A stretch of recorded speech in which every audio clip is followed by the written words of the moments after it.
S, language is a barrier தான். எனக்கு அன்னைக்கு கொஞ்சம் ஆவசப்பட்டது உண்மைதான். அனைவருக்கும் வணக்கம். தவளை தன்வாயால் கெடும் அப்படிங்கிற மாதிரி நம்ம நிதியமைச்சர் மரிய வில்சன் அவர்கள் அவரோட அமைச்சர் பதவிக்கு அவரே ஆப்பு வச்சிருக்கிறாரு.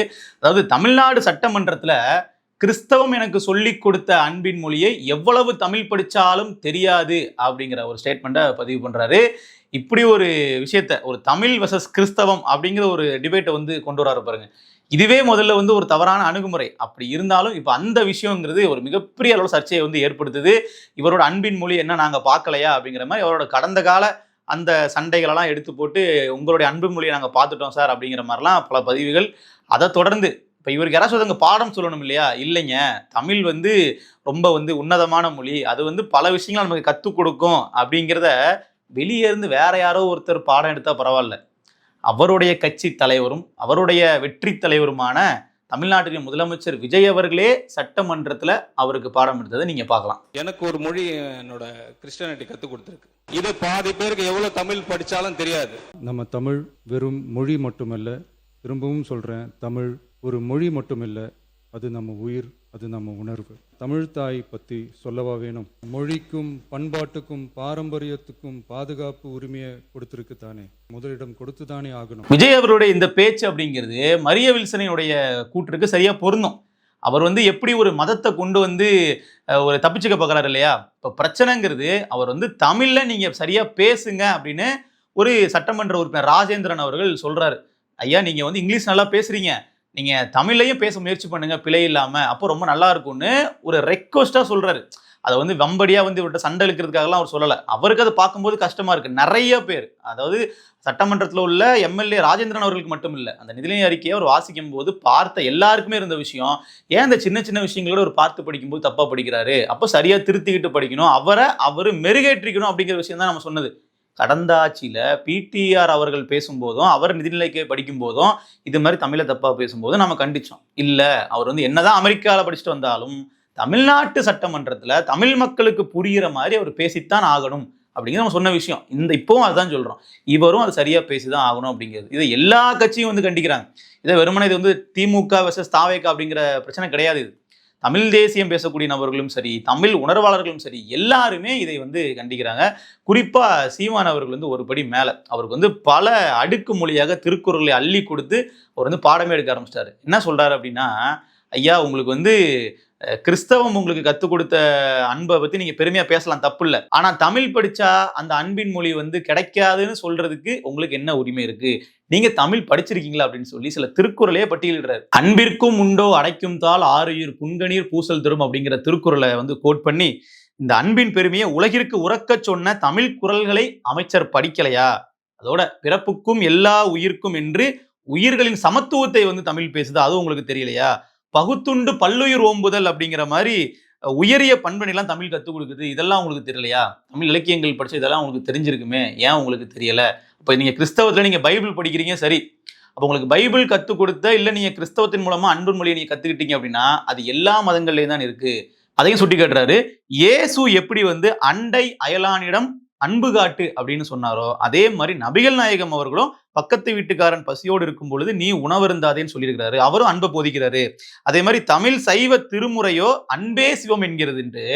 ஸோ ஒரு மதத்தை வைத்து இவர் அப்படியே டிஸ்ட்ராக்ட் பண்ண பார்த்தாரு இல்லையா? அது எல்லாத்தையுமே உடைச்சு விட்டார். எல்லா மதங்களும் அன்பை போதிக்குது, ஆனால் தமிழ் இலக்கியங்கள் கற்றுக் கொடுத்த அந்த வாழ்க்கை நெறிமுறை அன்பு அப்படிங்கிறது அதை விட பெரிது அப்படிங்கிறத மதங்களுக்கு மேலே கொண்டு தமிழை சீமான் அவர்கள் நிலைநிறுத்துறாரு. இது ரொம்ப ரொம்ப ஏற்றுக்கொள்ளத்தக்க ஒன்று. இந்த இடத்துல தமிழ் விசஸ் கிறிஸ்டியானிட்டி அப்படிங்கிற ஒரு டிபேட்டே தேவையில்லாத ஒன்று. அதை வம்படியா உருவாக்குறது யாருன்னு பார்த்தீங்கன்னா மரிய வில்சன் அவர்கள். இந்த இடத்துல ஒரு இந்து மதத்தை சார்ந்த ஒரு அமைச்சரோ இல்லை ஒரு சட்டமன்ற உறுப்பினரோ எங்களுக்கு இந்து மதம் கற்றுக் கொடுத்த பற்றை தமிழ் கற்றுக் கொடுக்கவில்லைன்னு பேசியிருந்தா இன்னைக்கு அது எவ்வளோ பெரிய சர்ச்சையாக மாறி இருக்குன்றதை பாருங்க. ஸோ அந்த மாதிரி பண்ணும்போது தாவேக அரசே பார்த்தீங்கன்னா அது ஒரு பெரிய அரசியலாக பண்ணியிருப்பாங்க. அப்போ இதை மதங்களை கடந்து எல்லாருமே இதை கண்டிக்க வேண்டிய தேவை இருக்கு. இன்னொன்று, அவர் ஏதோ வாய் தவறி ஒரு வார்த்தை பேசிட்டாங்க, அதை நம்ம பிடிச்சிக்கிட்டு விமர்சனம் பண்றோன்றது இல்லை. ரொம்ப அரகண்டா, ரொம்ப ஒரு கோவத்தில் நிதியமைச்சர் அவர்கள் பேசுறாரு அந்த வார்த்தைகளை. எனக்கே நீங்க அட்வைஸ் பண்றீங்களா? எனக்கே நீங்க சொல்லி கொடுக்குறீங்களா? நான் இப்படித்தான் பேசுவேன், இப்படிதான் இருப்பேன். அவரினுடைய உடல் மொழியை யாருமே கிண்டல் பண்ணல. அதாவது எப்படின்னா அவருடைய அந்த ஸ்லாங் இருக்கு இல்லையா, அதாவது திருநெல்வேலிக்காரங்க ஒரு மாதிரி பேசுவாங்க, சென்னை தமிழ் ஒரு மாதிரி இருக்கும் அப்படிங்கிற அந்த ஸ்லாங்கை பத்தி யாருமே இங்க பேசவே இல்லை. நீங்க வந்து உங்க தமிழ் வந்து ரொம்ப வேற மாதிரி டோன்ல இருக்கு அப்படிலாம் யாரும் பேசல. தவறா உச்சரிக்கிறீங்க, ஒரு வார்த்தையை தப்பா உச்சரிக்கிறீங்க. தவறு அப்படிங்கிறதும் வேற மாதிரி பேசுறதுக்கும் நிறைய வித்தியாசங்கள் இருக்கு இல்லையா? இப்ப வந்து குமரி தமிழ் ஒரு மாதிரி இருக்கும், சென்னை தமிழ் ஒரு மாதிரி இருக்கும். இது வந்து வேற, இது ரெண்டுமே தமிழா நம்ம ஏற்றுக்கலாம். ஒரு எண் இருக்கு, 85,000 இருக்கு. இதை நீங்க வந்து 80,000 அப்படிங்கிற மாதிரிலாம் அப்படி நம்ம படிச்சோம் அப்படின்னா அது தப்பு இல்ல. அது வந்து தவறான உச்சரிப்பு. அது என்ன சொல்றது, அந்த தமிழே தப்பா நீங்க படிக்கிறீங்க அப்படின்னா உங்களை திருத்திக்கங்க அப்படிங்கிறது அந்த எம்எல்ஏ ராஜேந்திரன் அவர்கள் சொன்ன விஷயம் மட்டும் கிடையாது. ஒட்டுமொத்த தமிழ்நாட்டு மக்களினுடைய ஒரு குரலாக தான் அவர் வந்து சட்டமன்றத்தில் பேசினார். அவர் திமுக எம்எல்ஏவா யாரா என்ன அதெல்லாம் பத்தி இங்க பேச்சே கிடையாது. அவர் சொன்ன கருத்து கரெக்டா, அப்ப அதை நம்ம ஏத்துக்கலாம். நீங்க ரொம்ப பணிவோட ஓகே நான் உங்க கருத்தை ஏத்துக்கிறேன், அதே மாதிரி உங்களுடைய சட்டமன்ற எதிர்க்கட்சி தலைவர் உதயநிதி அவர்களையும் சரியா பேச சொல்லுங்க. அவருடைய தந்தையார் முன்னாள் முதலமைச்சர் ஸ்டாலின் அவர்கள் இதுக்கு முன்னாடி சரியா பேசினாரா, இப்படி நீங்க பேசுனீங்கன்னா கூட அதை நம்ம அரசியல்னு கடந்து போயிடலாம். ஓகேப்பா நீங்களும் தப்பா தான் பேசுறீங்க, நாங்களும் தப்பா தான் பேசுறோம். ஆனா இதை வந்து என்ன பண்றாருன்னா, எனக்கு அட்வைஸ் பண்றதுக்கு நீங்க யாரு, அப்படி உள்ள ஒரு கிறிஸ்தவத்தை கொண்டு வந்து எனக்கு இந்த மதம் அன்பை கத்து கொடுத்துருக்கு, தமிழ் எனக்கு அதை கத்து கொடுக்கல, அப்படிலாம் பேசுறது தேவையில்லாத விஷயம். அது ஒரு அன்வான்ட் கான்ட்ரவர்சின்னு வச்சுக்கோங்களேன். இந்த இடத்துல வந்து கிறிஸ்தவத்திற்கு எதிராக இவரே பல பேரை பேச வச்சு ஒரு மத கலவரத்தை உருவாக்குறதுக்கான வேலைகள் தான் இது எல்லாமே. இந்த மாதிரி வந்து பண்ற விஷயங்களை முற்றிலுமா தவிர்க்க வேண்டியது. ஸோ விஜய் அவர்களினுடைய கூற்று இருக்கு இல்லையா, சட்டமன்ற தமிழ் குறித்து பெருமையா பேசியிருக்காரு இல்லையா, அதை பார்த்தாவது இதுக்கப்புறம் தமிழ் மீதான பற்றை வளர்த்து கொண்டு அதை வந்து கத்துக்கலாம். எல்லாராலையுமே வந்து பாத்தீங்கன்னா அதை கத்துக்கிட்டு பேச முடியும். இப்போ முதலமைச்சர் இருக்கக்கூடிய விஜய் அவர்கள் வந்து முதல் மாநாட்டில் பேசுறதுக்கும் இப்போ கடைசியா அவர் போட்ட கூட்டங்கள்ல பேசுறதுக்குமே நிறைய வித்தியாசங்கள் இருக்கும். அப்போ அவர் பேசுனதை விட இப்போ ரொம்ப வந்து அவரே கொஞ்சம் மெருகேற்றிக்கிட்டு ஓரளவுக்கு சரியா பேசுவார். இப்போவும் கண்டிப்பா பார்த்தா படிக்கிறாரு, இன்னும் புலமே அவர் வந்து பேச ஆரம்பிக்கல. அந்த ஒரு டிரான்ஸ்ஃபர்மேஷன் ஒரு சேஞ்சஸ் தெரியும்னு சொல்ல வரேன். அது மாதிரி இவரும் கத்துக்கிட்டு பேசட்டும், நம்ம எல்லாரும் அதை வந்து வரவேற்க போறாங்க. யாருமே வந்து கேலி பண்ணுங்கிறது நோக்கம் இல்லை. அவர் வந்து எப்படா வாயிலிருந்து தப்பான ஒரு வார்த்தை வரும் அதை நம்ம எடுத்து கேலி பண்ணலான்றது நோக்கம் இல்லை.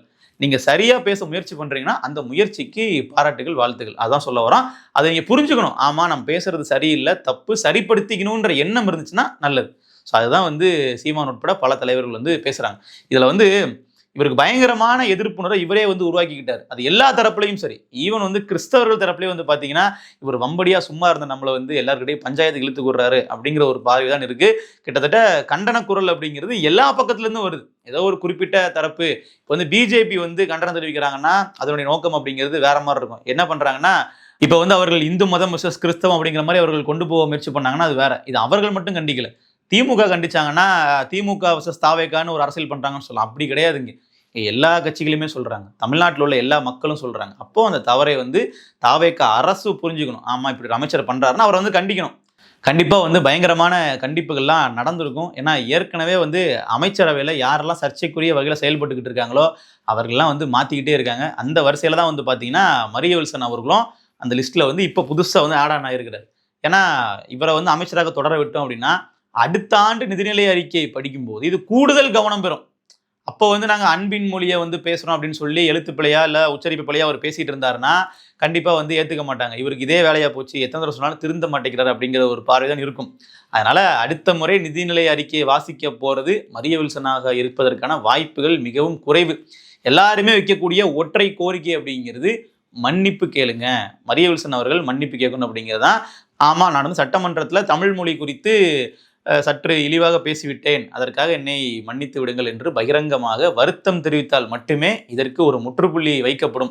ஏன்னா அவரோட ஸ்டேட்மெண்ட் அப்படிங்கிறது நேரடியா தமிழை வந்து தாழ்த்தி பேசுறது மாதிரியான ஒன்று.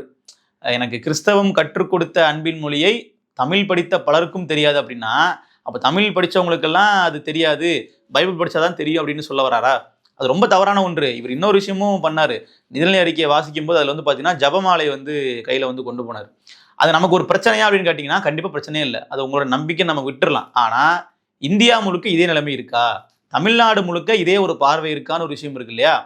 மத்திய நிதியமைச்சர் நிர்மலா சீதாராமன் அவர்கள் பட்ஜெட் வந்து வாசிக்கும் போது ஒரு ராமர் சிலையை கொண்டு போயிட்டு அங்க வச்சு வணங்கி வாசிச்சாங்க அப்படின்னா அதற்கான எதிர்வினை தமிழ்நாட்டில் எப்படி இருக்கும், பிற மாநிலங்களில் எப்படி இருக்கும்? பயங்கரமான எதிர்வினைகள் வந்து நம்ம ஆற்றுவோம். அது ஆற்ற வேண்டிய ஒன்று தான். அது ஒரு மதச்சாயம் பூசாதீங்க, ஒரு செக்யூலரிசமா நீங்க வந்து பண்ணுங்க நம்ம பேசுவோம் இல்லையா? அப்போ அதே விஷயங்கள் எந்த மதத்தை சார்ந்தவர்கள் பண்ணாலும் நம்ம செஞ்சுதான் ஆகணும். அந்த நிதிநிலை அறிக்கையை நீங்க தயாரிக்கிறதுக்கு முன்னாடி வீட்டில் நம்ம எந்த கடவுள் வேணாலும் நீங்க கும்பிட்டுக்கலாம், எவ்வளவு வேணாலும் நீங்க வந்து என்ன பண்ணிக்கலாம், ஆசீர்வாதம் வாங்கிக்கிட்டு நீங்க அதை பண்ணிருக்கலாம். ஆனா சட்டமன்றத்துக்குள்ள சாதியையோ மதத்தையோ கொண்டு வருவது அப்படிங்கிறது தேவையற்றது. ஜபமாலை நீங்க போட்டுக்கலாம், ஆனா வந்து தமிழ்நாடு பட்ஜெட்டுக்கு அதுக்கு போட்டு விடுறதுங்கிறது ஒரு தவறான ஒன்று தான். ஏன்னா மதச்சார்பற்ற ஒரு மாநிலத்துல இதை செய்வது தேவையற்ற ஒன்று. இதே மாதிரி அப்புறம் நாளைக்கு எல்லாருமே வருவாங்க அப்படிங்கிறது ஒரு தவறான முன்னுதாரணமா ஆயிரும். ஸோ இப்படி பல விஷயங்கள் இருக்கு. ஆரம்பத்துல இருந்தே பார்த்தீங்கன்னா இவருடைய செயல்பாடுகள் அப்படிங்கிறது அங்கங்க நம்ம குறிப்பிட்டு பார்க்கும்போது குற்றச்சாட்டுகள்லாம் இருந்துகிட்டே இருக்கு. இது ஒரு கட்டத்துல வந்து அமைச்சரவையில் இவரை மாற்றத்தை ஏற்படுத்தினாலும் நமக்கு ஆச்சரியப்படுறதுக்கு இல்லை. பொறுத்திருந்து பார்ப்போம். அமைச்சர் அவர்கள் இந்த சர்ச்சைக்கு பின்னாடியாச்சும் தன்னை திருத்திக்கிறாரா, இதற்கு வருந்துறாரா அப்படின்னு. நன்றி.